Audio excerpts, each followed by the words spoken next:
முழுவதும் 2 மாதங்களுக்கு மேலாக களை கட்டிய மக்களவைத் தேர்தலுக்கான பிரச்சார கூட்டம் இன்றுடன் ஓய்கிறது.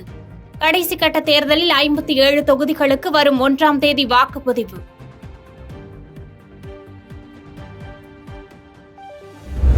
தேர்தல் பரப்புரை முடித்து 3 நாட்கள் தியானம் மேற்கொள்ள இன்று குமரி வருகிறார் பிரதமர் மோடி. குமரி வருகையால் குமரி சுற்றுலா தலங்களில் உச்சகட்ட பாதுகாப்பு அமல்.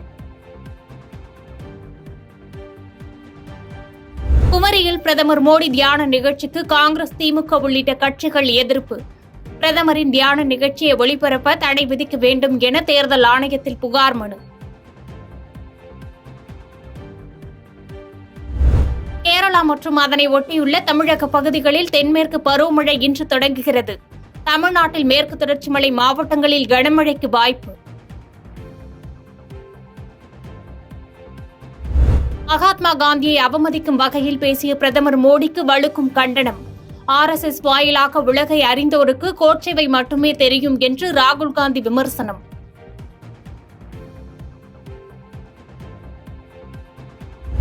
போக்குவரத்து விதிகளை மீறியதாக பிரபல யூடியூபர் TTF வாசன் மீண்டும் கைது. செல்போனை பேசியபடி காரை ஓட்டிய புகாரில் 7 பிரிவுகளின் கீழ் வழக்கு பதிவு செய்து போலீசார் நடவடிக்கை.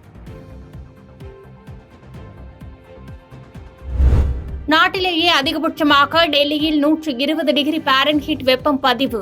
சென்சார் கருவிகளில் கோளாறு ஏற்பட்டதா என்று இந்திய வானிலை ஆய்வு மையம் சோதனை.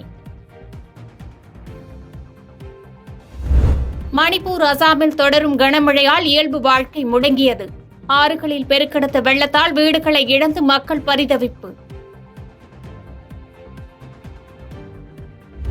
உள்துறை அமைச்சர் அமித்ஷா இன்று மதுரை வருகிறார். மதுரை மீனாட்சி அம்மன் மற்றும் திருமயத்தில் கோட்டை பைரவர் கோயில்களில் குடும்பத்துடன் வழிபாடு நடத்த ஏற்பாடு.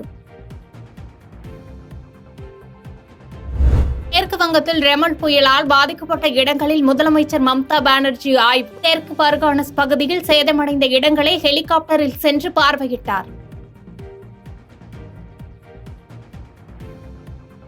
தனது தலைமையில் மத்தியில் 3வது முறையாக பாஜக அரசு அமையும் என பிரதமர் மோடி உறுதி.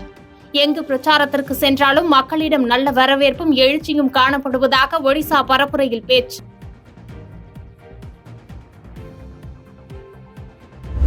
அறுபது ஆண்டுகால அவலத்தையும் 10 ஆண்டுகால வளர்ச்சியையும் பார்த்து மக்கள் வாக்களிப்பதாக பிரதமர் நரேந்திர மோடி கருத்து. கன்னியாகுமரி முதல் காஷ்மீர் வரை மக்கள் ஆர்வத்துடன் பங்கேற்ற தேர்தல் பல விதங்களில் வித்தியாசமானது என மேற்கு வங்க பிரச்சாரத்தில் பேச்சு.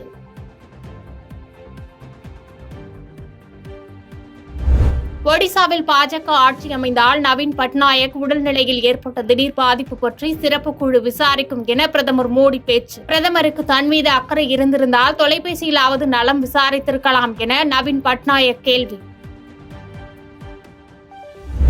தாங்கள் ஆட்சிக்கு வந்தால் விவசாயிகள் கோரிக்கைகள் வைக்கும் போதெல்லாம் பயிர்க்கடன் தள்ளுபடி செய்யப்படும் என ராகுல் காந்தி கருத்து. தற்போது நிலுவையில் உள்ள பயிர்க்கடன்கள் அனைத்தையும் தாங்கள் ஆட்சிக்கு வந்தால் தள்ளுபடி செய்ய இருப்பதாகவும் உறுதி.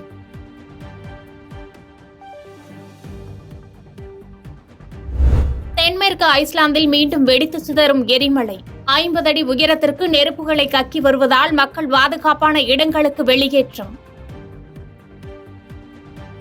பாதகம் செய்பவரை கண்டால் நாம் பயங்கொள்ளலாகாது பாப்பா. மோதி மிதித்து விடு பாப்பா, அவர் முகத்தில் உமிழ்ந்து விடு பாப்பா. அண்மை செய்திகளை உடனுக்குடன் தெரிந்து கொள்ள இணைந்திருங்கள் இயம்நாடு தொலைக்காட்சியுடன்.